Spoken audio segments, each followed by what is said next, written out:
Hey everybody, it's Kelly. Welcome back to another episode of Ask a Therapist. Today we're talking about purity culture's impact specifically on the queer community. Purity culture is bad across the board, obviously. But today, the actual shame that was visited on the queer community and people who are not sure who they were, discovered who they were later, were hiding who they were within the bounds of purity culture, the way this impacted them is different. Let's talk first about the actual toll that it takes to hide who you are when you're being raised in the culture that we now call purity culture. First of all, the reminder that you do not have to have grown up in religion to have grown up in purity culture, because many societies are actually operating under a purity culture mandate without calling it purity culture, without actually calling it religion. I can confidently say the United States of America, for instance, is operating under a purity culture expectation, but it also calls itself a Christian nation and pretends to operate under Christian principles, which is, clearly debatable. But it's definitely not just here in the US. And I know when I say purity culture, it turns some people's ears directly off because they're like, oh, I didn't grow up in church, or purity culture didn't affect me that much. And maybe you think it didn't. I would be surprised if it really didn't.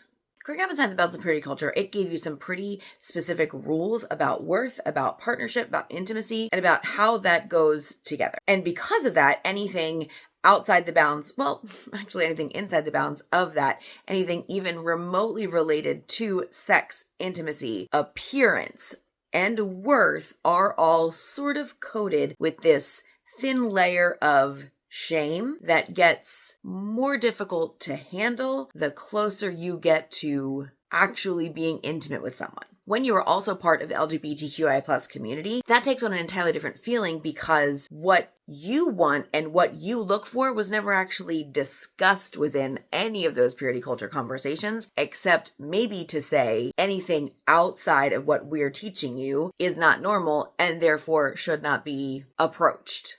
So detangling the shame that comes with purity culture is a little bit more complicated. So the general steps for detangling shame that purity culture visits on anybody is, number one, to name it. You need to actually call it what it is. You need to call purity culture what it is. It is someone else teaching you the values of who you are, what partnership and intimacy is, what sex is, and they taught it to you wrong.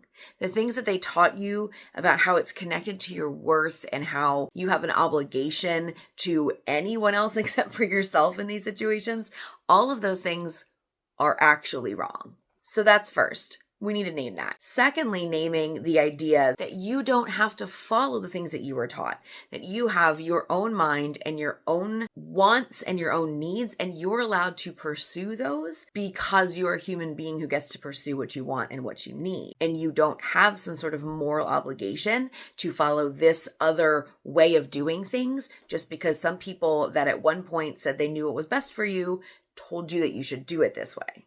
Step number two after naming it is stop blaming yourself. This is kind of huge and probably pretty difficult. Blaming yourself for what other people taught you is backwards and not really going to get you anywhere good. Blaming yourself for believing the things that people you trusted taught you also doesn't make a ton of sense, because how were you supposed to know what they were teaching you was wrong, right? If you're trusting people and they are telling you these things are this way, that sex is this way and sex is good under these parameters and every other way is, well, bad, that this type of person is supposed to act in this type of way and this type of person is supposed to act in this type of way and it's the only type of way this is supposed to act, and if you don't do that, you are bad or wrong or going to hell or dragging someone down with you, or whatever the language that was used towards you was. Blaming yourself for the things they said to you does not get you where you need to go. And more often than not, what I hear people doing is saying that at some point they should have understood that what these people were saying to them was wrong, or it didn't make sense, or they didn't need to listen to them anymore. And maybe that's all true in hindsight, but you're putting current understanding of things on past you, and that's not exactly fair, right? Because what current you understands, past you didn't know, or else you wouldn't have been where you were. We all make our own choices. That is absolutely true. And to pretend like some of the choices that we make in life are not highly influenced by outside factors would be a false assumption. And when we make that false assumption, we are selling short the influence that other things in our life have on us. Now, I'm not saying that there are things that we shouldn't take full responsibility for, but I am saying that to not look at the big picture and understand where all of these pieces have influence, what we then carry around as shame into the future would be missing huge pieces of what make us us, but also how we get back to a more honest, more pure understanding of ourselves, of the world, of our partners, and honestly, of what intimacy actually is. Because here's the thing, one of the biggest problems that I see happen in people in relationships is this idea that sex and intimacy are basically the same thing. In fact, sex is the goal of intimacy. And because of that, intimacy itself is not a standalone option in relationships, which means a lot of people don't understand intimacy in general because it's a means to an end. When that happens, when sex is the goal in a relationship in general, you're, first of all, clearly carrying around some of the messages from purity culture, but also selling short the relationship, yourself, your partner, and how you can actually connect. The shame part of purity culture comes in when we connect our worth to sex, when we connect our worth to being found attractive or being attracted. Because here's part of the message that purity culture gives, especially those who are raised and socialized as women, is that your worth is in being attractive, but you have lower worth when you feel attraction. So how does that work? So you're always playing this game of trying to attract someone, but you're not allowed to be attracted to them because being attracted to them makes you slutty, makes you horny, which is negative if you're a woman, makes you a whore, makes you all these different words that we reserve just for women who feel sexual attraction. But your job is to attract men sexually because that's where you get your worth. Right? This is that flip-flop message that purity culture gives women, which automatically does give them something to feel shame about. A lot of things to feel shame about. Now, we're taking all of this and placing these people that we are talking about, these fictional people, as members of the LGBTQIA plus community. And now we've got an entire new layer of shame, of confusion, of hiding. And where are we? The damage that purity culture has done to people within the queer community is not exactly measurable, obviously, because of the fact that you can't necessarily measure purity culture's impact on anyone, but also because so many people either didn't realize they were queer when they were learning purity culture, or maybe didn't grow up in a religion, but grew up in a society that invested in purity culture, or deconstructed religion, but not purity culture until later after they realized who they were and realized they weren't cisgender or heterosexual or generally part of the heteronormative society. So obviously this isn't something that's quantifiable, but given the number of you that have wanted a video like this, it's pretty widespread. The shame that shows up for people who have been taught that sex is bad, that attraction is necessary but is also bad, and that you shouldn't want things, or at least shouldn't be open about it. And you definitely should not ever understand your own pleasure. All of that shame wrapped up into someone and buried super, super deep. And they maybe leave their religion and realize they're members of the queer community and start to date and start to be in relationships, or maybe just start to discover themselves and their own sexual attraction. Those pieces of shame, they show up. Add to that the idea of the shame that exists because you're part of a fringe part of society, because you're not in that heteronormative, cisnormative vein anymore. So you're already on this outside part of society anyway. All of that shame really does get piled on your actual orientation, your attraction, because as so many times I have talked about in so many other videos before, being part of the queer community gets boiled down by so many, especially so many outside of the community, to the actual act of sex, the actual act of who you are having sex with or wanting to have sex with. Like, how often do people say, I don't care what you do in the bedroom, just don't tell me about it, or keep it out of my face, or like, being part of the LGBTQI plus community is so much more than what you're doing in the bedroom.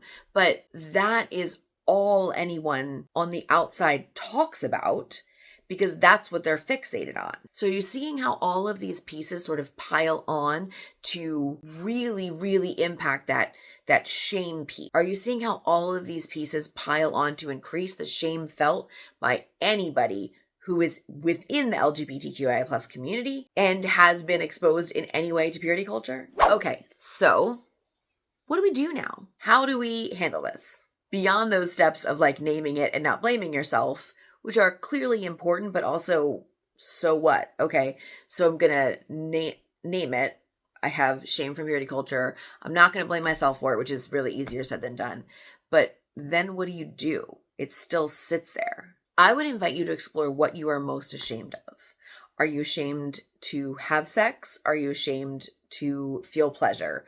Are you ashamed to have attraction to someone? Are you ashamed to have someone attracted to you? Like, feel that out for yourself. Where is most of your shame centered? And that's going to be important. It's going to be different for everybody, but that's going to be an important answer for you to focus on, because whatever that is, that's going to show you where to start. It's probably not going to be just one, but you're probably going to have one that is strongest. Let's take you being ashamed to feel pleasure first. One of the ways to explore that is honestly by yourself first. Do you know what pleasure feels like for you without an audience? Like, without it being performative, without the requirement of showing someone you're enjoying what they're doing, without the stress of whether or not you are providing pleasure for them, just by yourself. Do you know what pleasure feels like for you in your own body? If you don't, that might be a place to start. And here's the thing. A lot of purity culture stuff for people does come up in this arena. The idea of masturbation itself is difficult for people who grew up in purity culture to sort of wrap their heads around. And that in and of itself is something you're going to need to work through if you're going to rid yourself of this shame in general. Because in reality, there is nothing inherently moral about pleasure as a whole. Like, it's not morally good or morally bad. And assigning morality to it, it's kind of similar to assigning morality to mental health. It doesn't get you anywhere, but it's something that people do. We do assign morality to pleasure. That's why some people feel so very awkward, and why we feel shame about pleasure is because we have assigned some sort of morality to it. But there isn't one. Like, you're not a good person because you feel pleasure, and you're not a bad person because you feel pleasure. And you're definitely not a good person or a bad person because you give yourself pleasure. Like, that's just not a thing, which may be a place to start. In general, if what I'm saying right now makes you super uncomfortable, I would invite you to figure out why. If this is something that you want to untangle for yourself, I would invite you to figure out why.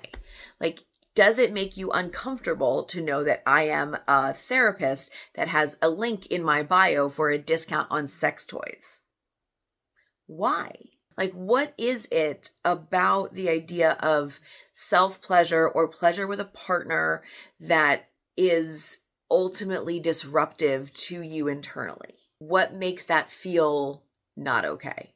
And this might be some journal work for you. That's okay. Like, just write it down. Why do I feel, enter the feeling you're having right now when this comes up in a video, or when I start to think about it, or when I feel turned on and don't have a partner to take care of that with. Like, why do I have those feelings? What are the feelings that come up, and what can I do about them? Often people will find that those disruptive feelings that they're feeling are messages they've gotten through purity culture, through their parents, through whatever society, about the morality of self-pleasure, about the morality of pleasure in general, and their own, which takes some time to sort of untangle for themselves. That's okay to take time to do that, but I would encourage you to take time to do that, because then the next step would be figuring out what you like, what feels good to you in your own body. And this is not just sexual. This is also comfort, right? What feels good to you? Do you know what fabrics feel good to you? Do you know what foods feel good to you? Do you know what drinks feel good to you? What do you like to do? What makes you feel relaxed? What brings you emotional pleasure, physical pleasure, sexual pleasure that's just yours? Because purity culture didn't just teach us that like sex was only for male enjoyment and over when, like male ejaculation happens. Like purity culture taught us that women don't get pleasure at all. Like it's not about their pleasure. And in reality, male pleasure doesn't really factor into it much either. Purity culture just taught us that pleasure was kind of not an option. What makes you happy? Like what do you like? It's not bad to find things that you like, and it's not bad to find things that fulfill your needs in multiple different areas. These aren't bad things because, again, say it with me, there is not morality to pleasure. All right, let's talk about whether or not the shame is about having someone feel attraction to you. Why is that? Do you feel like you don't deserve to have someone attracted to you? Do you feel like there's nothing about you to be attracted to? Why do you feel that way? Were you taught that it was egotistical to think that you're attractive or to believe that someone could be attracted to you? Is it a self-esteem kind of situation? Or is it a situation where you were taught that there was something wrong with thinking that there was something good or sexy or beautiful or hot about yourself? Where does that come from? Because that shame that you have is coming from somewhere, and it's not coming from inside of you originally. I don't know if you're spending time with kids, but children love themselves and they love other people to love them. But we lose that and start to feel, even with our safest people, really awkward about their attention. Why? Again, this might be some journal work. This might be some conversation with yourself work. I don't know how you want to handle this, but figuring out what that is and how that stands in your way and how that shame visits you is essential to working through this exact situation that we're talking about. The shame that purity culture has visited on you and the shame that society has visited on you as a member of the LGBTQIA+ community has interfered with your ability to allow yourself to appreciate care from a partner, from a potential partner, from someone who's just like standing nearby. But to be clear, I'm not talking about people who are like leering or treating you poorly or like, that's not what I'm talking about. I'm talking about people who are safe people that you cannot allow yourself to appreciate the fact that they find you either attractive or nice or good to be around, or that you stop yourself from believing those things because you do not believe yourself worthy of those things. Believe it or not, a lot of that does come from purity culture. So do you see how this is going? You pick the thing that is so disruptive to you and figure out why. You need to figure out why, and it's going to be different for everybody. But asking that why question is going to get you eventually to the reason. Once you get to the reason, then you can work on making that reason no longer a problem for you. Shame itself is externally visited expectations on you that you have then internalized. Like someone else has made you feel ashamed of something about you. You don't have to continue to do that. You don't have to continue to take their expectations and their understanding of who you should be or what is wrong with you and embrace that for who you are. You don't have to if you don't want to anymore. Getting rid of it is hard, and I'm not saying it's just that simple, but you don't have to if you don't want to. The shame of purity culture and the way that it stops you from being able to fully experience pleasure in multiple different ways in your life does not have to be yours to carry anymore if you don't want to. You can start to unravel that if you want to start to unravel it. Now, understand that is your choice to not start to do that right now. Currently, things feel like a lot. And if you don't want to dig into that right now, you don't have to. I think it bears reminding everyone that your ability to work on yourself and your ability to change your circumstances only exists in as much as you have the bandwidth to do so when you take into consideration all the other things that are happening around you. And so for some people, that's not an option right now. So you don't need to feel like you have to right now, which might sound weird for a therapist to be telling you, but there are certain things that need to be in place before you can effectively change things in your life. And if you don't have certain securities in place, if you don't have certain confidences in place, if you don't have certain resources in place for yourself, then those changes you're trying to make are not going to stick either. So if you're not ready to do this, then you're not ready to do this, and that's okay. Go ahead and save this video or something. You can look at it when you are, but your life is yours to make those choices in. That is one of those lies that purity culture tells us, is that our lives are not our own. That our choices are not our own, because our choices are an obligation to other people. And if we make them wrong, other people are going to suffer for them. Other people are responsible for themselves, and you are responsible for you. And if you can untangle one thing that purity culture taught you, that would be the place to start. Is that the responsibility for other people that purity culture taught you that you had is not real. You do not have to feel that responsibility for other people. Let other people do that for themselves. You take responsibility for you and for your choices and the things that you need to do moving forward in order to feel free of the shame that other people have given to you. That's it for today. Thank you so much for being here. I will see you all next time. And until then, take care of yourselves and each other.